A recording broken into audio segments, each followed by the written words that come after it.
Hey, welcome to Texas Football Talk. I'm your host, 𝗟𝗓𝗏𝗧, once again joined by my brother Clint. In this episode, a position preview, talking tight ends. How you doing, brother?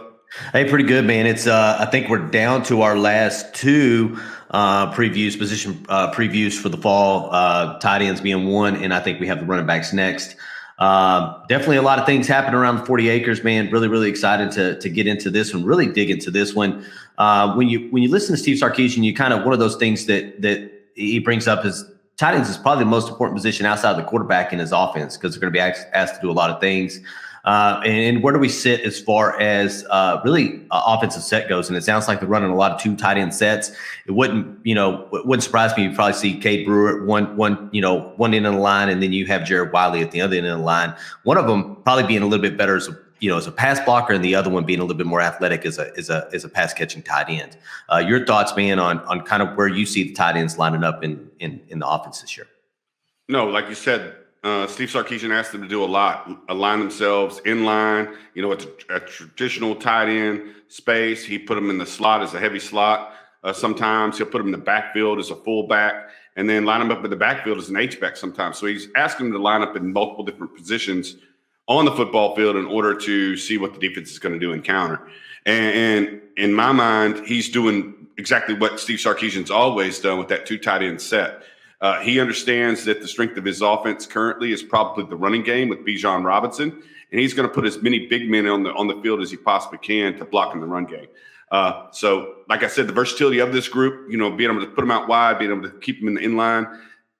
The piece we need to see is are those guys like the Wileys, the Liebrocks, the young freshmen talking about Gunnar, Helm, Juan Davis, and Jatavian Sanders, are they going to be able to pick up the run blocking game? Because we know they can all pass catch and line up in the slot and make plays on the ball and as a receiver. But how are they going to affect the run game as blockers is what I'm interested to see. Yeah. So when you look at it, you kind of went through the pretty much majority of the names that we're going to kind of be talking about here. You're looking at experience mixed in with very young talent, and some of those guys, if you look at Liebrock and Cade Brewer and Jared Wiley have been around the campus for multiple years, man. But then you got guys behind them they're uber talented guys that either wide receivers or quarterbacks, just like Jared Wiley. And then you got a guy in Jatavian Sanders that's could have been a 5-star on both offense or the defensive side of the ball. So I think you have a lot of experience mixed in with young talent.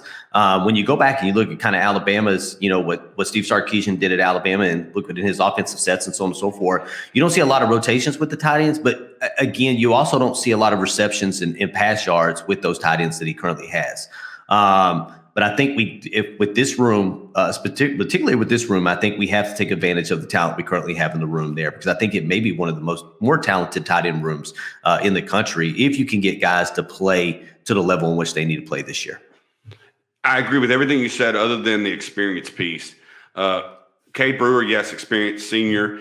Talking about Jared Wiley, he's the only other upperclassman in this room. And going back and look at his statistics that you pulled, he's only played in 9 games with 2 starts. Only had 9 balls go his way and we'll talk about a statistical analysis later on the show. But yeah, we say experience, but the only true experienced guy is Cade Brewer, because when Jared Wiley came from Temple, he was a converted quarterback, so he didn't get a lot of play as a tight end in his freshman year. He got to play last year, but again, only 9 games, 2 starts. So the only really true experience that I see in this room is Cade Brewer. But yes, you're absolutely right about the talent. You're absolutely right about they're going to, again, with every other position we're talking about in Steve Sarkisian's offense, the guys that are supposed to play will play, so there won't be a whole lot of rotations for this position group. But yeah, a lot of talent, but I'm not so sure about the experience level. Maybe the experience comes to, more of the really the mentorship and guidance that you having a couple of upperclassmen when you have, in juniors and seniors that have been around a football program, a Power 5 program for a while, can show these younger guys, not so much maybe from a playing experience, but at least being around that program for a while. You don't have a bunch of, sophomores and freshmen running around there, but you have a 6-year senior there and someone that, Right. in a junior, Jared Wiley, that's been around the program that can show these guys the way and show them how things are supposed to be done each and every day. Yeah, definitely been around the program. This will be his 3rd year, like you said. Yeah, he can definitely show them where the weight room is. Definitely coach him up. Like he's a guy. that I anticipate making a whole lot of big plays, and we'll talk about him specifically here in a couple minutes. But yeah, definitely agree. They've been on campus. Him being a junior, a true junior, and Cade being like you said, been around the program, 5th-year tight end. This is going into the 6th year of extra eligibility. So yeah, let's get to talking about him. And I'll start with Cade Brewer. Again, he wears number 80. He's 6'4", 243-pound senior, 3-star tight end from Austin. He's, like I said, he's in his 6th year. Selected as the John Mackey Award preseason watch list, which is the best tight end in college football. Again, production would say that, or make you question why he's on this list. But again, if he's the guy in Steve Sarkisian's offense, I think a lot of that goes to his offense and his ability to get production out of this tight end position. Named 14 All Big 12 preseason watch list by Phil Steele, and earned a Big 12 honorable mention in the year of 2020. And he's definitely the best blocking tight end we have on this current roster. Your thoughts about Cade Brewer? Yeah, absolutely, man. I think, like you said, it comes down to when you're looking at obviously pass catching versus where they got him as far as the John Mackey Award preseason watch list. I think they go in hand. Obviously, he is the best blocking tight end that we currently have on the roster. If you're going to run the ball, you're going to probably see Cade Brewer out there. Obviously, you got to get these other guys to the level in which he is, so you're kind of not showing your hand each and every play, knowing that when Cade Brewer is out there, more likely you're going to run the ball, and when you have somebody else out there, maybe an opportunity to throw the ball downfield. But yeah, like you said, you're looking at played in 10 games last year, 15 catches for 169 total yards, not overwhelming. Which if you looked at Cade Brewer coming out of high school, he had hell of stats, man. I actually went back and looked at his stats. He was really a wide receiver there in high school, and he's a natural hands catcher, a natural pass catcher. And when you looked at him, we were really excited when Cade Brewer came out of high school, to come be a tight end at the University of Texas. I just think that from a tight end standpoint, it's kind of hard to see what you're going to get each and every game. Obviously, these guys aren't utilized a lot, but like you said, best blocking tight end that Texas has, and I think that moving forward, we'll see what he does from pass catching this year. Moving on to who I think probably right now the best tight end in the room. Obviously has to work on those, blocking and what they need to do as far as run game goes. But, Jared Wiley, man, number 18, 6'7", 251 pounds, junior, 3-star out of Temple, Texas, a quarterback, played quarterback in high school, man. We need to take advantage of his athletic ability. You're talking about size, speed combination. That's a matchup nightmare for any opposing defensive back or linebacker. You get a defensive back lined up on a 6'7", 6'7" player, and hell, it's like a basketball player. Throw it down in the center and let the center get it, man, and just dunk over these guys, man. So I think we just have to take advantage of his size and speed. Played in 9 regular season games, started against Texas Tech and Baylor. But when you go back and you look at his stats, it's all about yards per catch per average. So caught 9 passes for 166 yards, 18 yards per catch average, but only had 1 touchdown. Logged 2 catches for 63 yards, against TCU, including a 52-yard reception. Again, 31.5 yards per reception, but not enough receptions in the game. Again, looking at Baylor, caught 2 passes for 70 yards, 35 yards per average, with a 47-yard catch. So he has big play ability. I just don't think we're taking. I don't think the last coaching staff took advantage of what Jared Wiley could do for this offense. Your thoughts, man, on Jared Wiley? Yeah, just the yards per catch average is kind of swayed a little bit when 99 of the 166 total yards that he's received at the University of Texas is tied up in 2 plays. So he's got 7 catches for 66 yards and 2 catches for 100 yards. So, yeah, like you said, he has big playability. We just need to get the ball in his hands more often. Like you said, explosive play combination. He has that ability, and it all ties to that 6'7" frame. Like down in the red zone against smaller DBs, and he's faster than all DBs, and he's probably or bigger than all DBs, and he's faster than all the linebackers. So put him in positions where he can make plays. Again, a 52-yard play, a 47-yard play, but after that, it was 7 for 100, which is still pretty doggone good, which was left over. But yeah, so I think, like you said, he's probably the big play candidate in this room, and we need to take advantage of that more often than not. Shit, if you give me a tight end that's good, that's got 7 receptions for over 100 yards, you're talking about 12 yards per reception. So again, I think average when you're looking at yards per again, if they would have went to a more, would have been consistently 15, 16, 17 yards per play from a tight end. Hell, I take a first down every time, I toss the ball out to anybody. So I just think, taking advantage of Jared Wiley's ability to one, catch the ball, but two, you got to me, weakness right now is obviously blocking ability, and that blocking ability has to be there, because what you don't want to do is you don't want to just have Cade Brewer out there when it's time to run the ball, because obviously we're going to consistently run the ball this year. Yeah, I just like the big play threat. Again, Steve 𝗟𝗏𝗘 wants to score as fast as he possibly can. This is a guy that can bust big plays for 45, 50, 60 yards. And he's huge, running down the middle, wide open. Again, big plays excite your offense. Big plays excite your defense. And like I said, it ultimately leads to scoring points. So, yeah, get this guy on the field as much as you can tolerate if his blocking doesn't hinder you in certain scenarios. Because, again, you don't want to be every time that Jared Wiley walks on the field that it's probably going to be a pass play. That every time Cade Brewer's on the field, it's probably going to be a run play, because that's the predictability that the old offensive coordinator allowed the other teams to have, because he wasn't very, elaborate in his scheming and you kind of knew what was going to happen based upon the personnel package that was on the football field. But yeah, definitely take advantage of his talent. I'm going to talk about the second highest rated tight end in this room coming out of high school, and that's Braden Liebrock. Wears number 89, 6'4", 228 pounds. Again, he was the 4-star. Jatavian Sanders, the guy we're going to talk about next, was a 5-star. So in this room, the young kids are the highest rated guys you probably have. 4-star out of Chandler, Arizona, the 5th best tight end in the country, coming out of the 247 composite. Again, another Under Armour All-American. This roster, we talk about it over and over again with these fall, previews heading into the season, how littered the roster is with Under Armour All-Americans.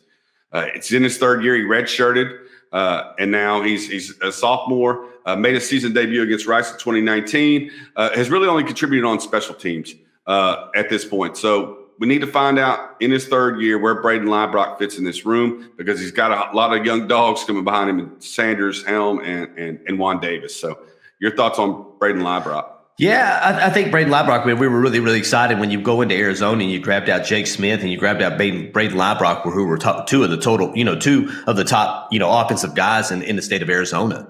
And again, you look at his rank, you look at, you're talking about the 5th best tight end in the country, almost the top 150 guy, according to the 247 composite, is a football player. I just think, like you said, you got to figure out where he's at this year. That's really all you can say about, him, about Braden Liebrock, is where's he at this year compared to what's behind him? Because again, you're going to continue to recruit tight ends.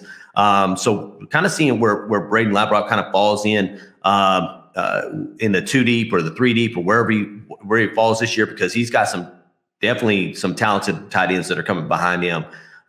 So definitely it's one of these things where we haven't seen a lot. Obviously, special teams is where he's kind of played at. Definitely would love to see him get the field. And again, it's all about development, man. If you're bringing guys in that are this highly talented in a specific position group, we gotta see them progress. We got to see that development out of them. So definitely kind of excited to see where Jeff Banks takes Braden Liebrock as far as development goes.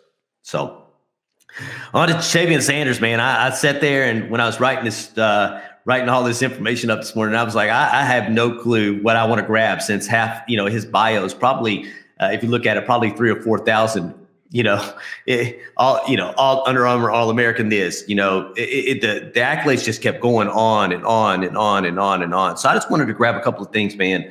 Obviously, Jatavian Sanders was the number 1 athlete, according to the 247, 13th best player in the country.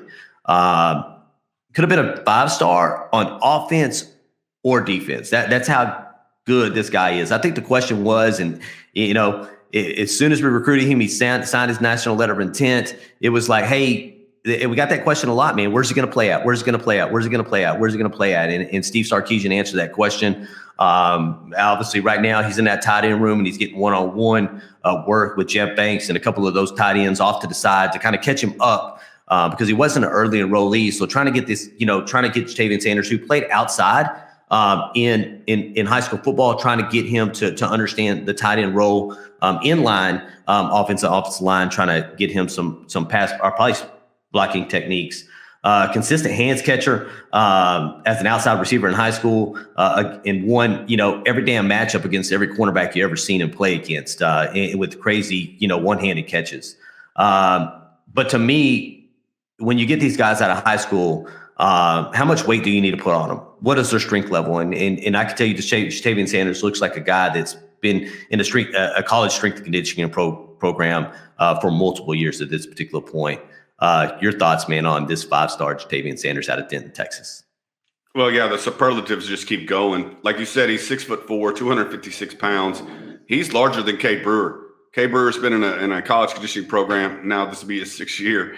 And Jatavian Sanders walks in at 6'4", 256 pounds. It's going to be a matchup nightmare. Again, he's one of those guys like we talked about Wiley. He's going to be bigger than the secondary guys that he's going to go up against. And we saw that continuously in his games at Denton Ryan. He's going to be faster than most linebackers that have to cover him. So again, taking advantage of his skill set. Like you said, he'd have been a 5-star on the offensive side and the defensive side. And I'll tell you, I guess wrong. When we did his commitment corner back in early 2020, I think it was about this time that he committed to the University of Texas, that I believed that he was going to play defense. I just felt like that they could mold him and with his talented, skill set that he had. I felt like he was a better fit for defense, and I felt there was more of a need on defense. But again, Steve Sarkisian wants him in this tight end room. He's currently, like you said, getting coached one-on-one by Jeff Banks, one of the best in the country. So just excited to see what he can bring to the team, because the next 2 freshmen that we're going to talk about were early enrollees. Like you said, Jatavian didn't get here till the summer. But yeah, just my thoughts. He's a heck of a ball player. Like you said, the number 1 rated guy in this room coming out of high school. Just interested to see what he can bring to the team. Yeah, absolutely, man. So I'll hit up on Juan Davis. Yeah, Juan Davis wears number 81, 6'4", 226 pounds, freshman, 3-star out of Fort Worth. Again, another converted position guy.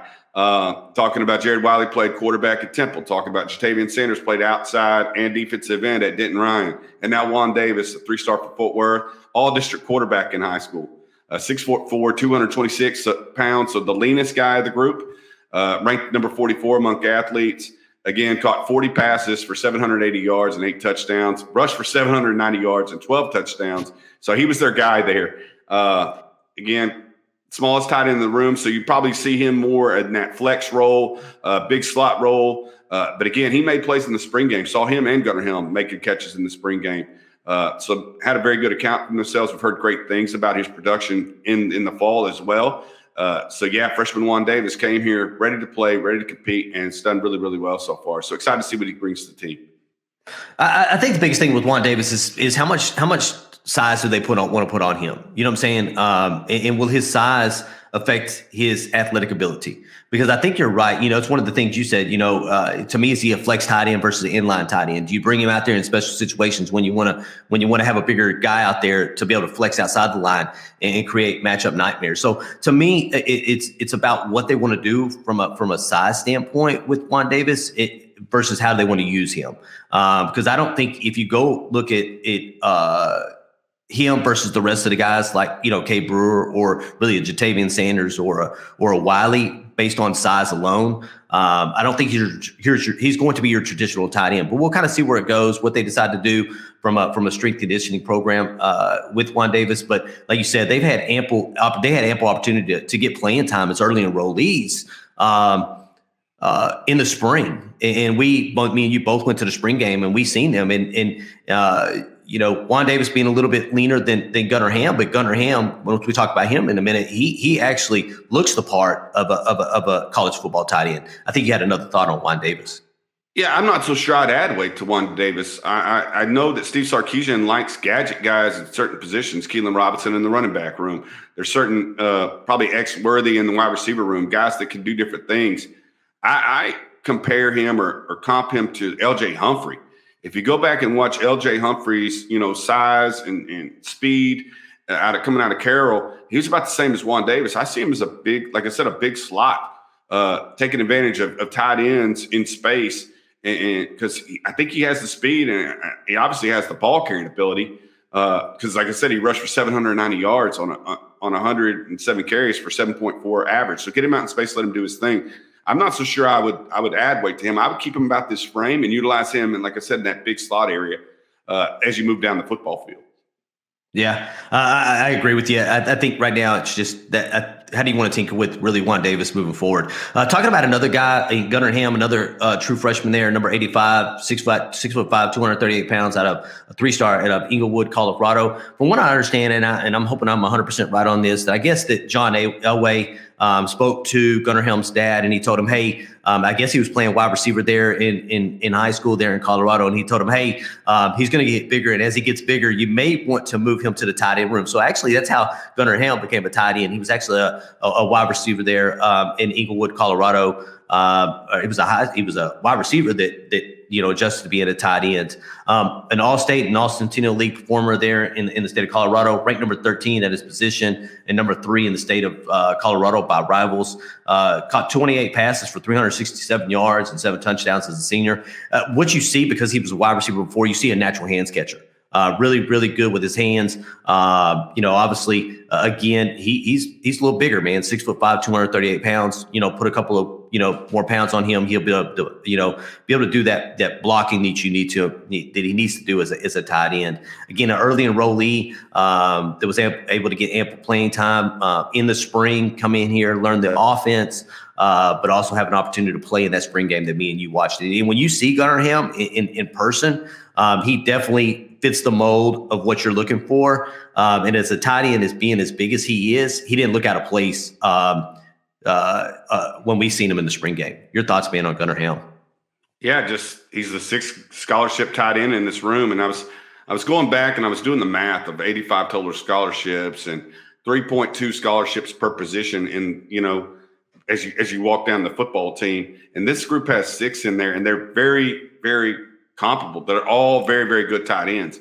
But I'm going to go back to something you said about John Elway, a Super Bowl champion and NFL general manager, talked to your dad and told him, hey, I think this is what your kid can do. Not only as he develops in high school, but college and now the pros, possibly the pros, but you got to get NFL GM critiquing his game and giving advice to his dad. It's really, really cool. But yeah, just a guy that I think could really play in multiple different positions. Yeah. To me, when you're talking about 6, talking about 6 scholarship tight ends, man, to me, it's the excitement around this tight end room. Again, Steve Sarkisian is going to want these guys to do a lot of things in his offense. And I think the position group is at a place where if you go down the position groups of what we currently have on the 40 acres, this may be one of the top ones, maybe top 3 position groups based on talent. Obviously you got to get out there and you got to see these guys, play a role. You got to get them some experience. But from a talent standpoint, you got to be excited about this tight end room. But going back, I think, to kind of just round up what we've talked about with these tight ends is the ability to get these guys to be able to block at the same level that they're able to catch the ball. It's so that you don't put your offensive coordinator in a position where you can't play a guy, or you're tipping your hand to, running the ball versus passing the ball, because you can't get these. You can't trust that they're going to be able to block for a Bijan Robinson or block a defensive end that's coming around the corner to take your quarterback's head off. But definitely excited about this tight end room. I think we'll see a lot of 2 tight end sets, and the reason we'll see 2 tight end sets is the next position group we're probably going to talk about today, and that's running backs. And there'll be a lot of running the ball, but really, really excited about this tight end room. Yeah, and I went back as you were talking and looked at the 2022 recruiting board and the commitments. What it's allowed you to do with having, Liebrock, Juan Davis, Jatavian Sanders, and Gunnar Helm all being freshmen or sophomores is I don't feel the need to go for a 22 tight end commitment at this point, and maybe not even a 2023, depending on how well these guys play. But like you say, they play an integral part in Steve Sarkisian's offense. They're asked to do a lot, and like you said, probably can't get enough good ones, because like you said, you got to have that versatility where, like you said, when this guy comes in the game, the defensive coordinator still doesn't know whether it's run pass. And you could got to line these guys up in different areas across the football field based upon their skill set. But yeah, excited about this room just as much as you are, and ready to go. Yeah, not to get too much into the recruiting thing, but I think it lets you be able to be picky about what you're trying to get. And I think right now, if you don't get the number one recruit tight end in the country, Jaleel Skinner, I think you'll move on to the next class. But not to get too far down into that recruiting. I don't want to get down to that rabbit hole. But hey, we hope you enjoyed this podcast. We appreciate you listening as always. You can find us on Twitter at TX Football Talk, on Facebook at Texas Football Talk, and on Instagram at Texas Football Talk. Please hit that like button. Please hit that subscribe button. If you're following us on podcast, hit that follow. We'd appreciate it. Thank you for listening as always, and hook 'em. Hook 'em.